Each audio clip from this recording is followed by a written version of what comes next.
अहम खबर आपको देंगे। मलिक रियाज की जायदादों की नीलामी का फैसला बरकरार है। बहरिया टाउन को बड़ा कानूनी झटका लगा है। इस्लामाबाद हाई कोर्ट ने नैब नीलामी रोकने की चारों दरख्वास्तों को मुस्तरद कर दिया है। कानूनी कार्रवाई को जायज़ करार दे दिया गया है।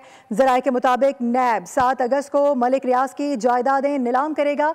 ये वाज़े कर दिया गया है। गुज़िश्ता रोज़ इस तरह की बाज़गश की जा रही थी और इससे मुताल्लिक़ खबरें ये आ रही थी कि शायद इस फैसले में किसी किस्म की कोई नरमी की जाएगी, लेकिन अभी वाज़े फैसला आ चुका है इस्लामाबाद हाई कोर्ट की जानिब से कि नैब नीलामी रोकने की चारों दरख्वास्तें मुस्तरद कर दी गई हैं और कार्रवाई को कानूनी करार दे दिया गया है, जायज़ करार दे दिया गया है। ज़राए के मुताबिक नैब 7 अगस्त को मलिक रियाज की जायदादें नीलाम करेगा। मलिक रियाज की जायदादों की नीलामी का फैसला अब भी बरकरार है। बहरिया टाउन को बड़ा कानूनी झटका लगा है। इस्लामाबाद हाई कोर्ट ने नैब नीलामी रोकने की चारों दरख्वास्तें मुस्तरद करते हुए कार्रवाई को कानूनी और जायज़ करार दे दिया है।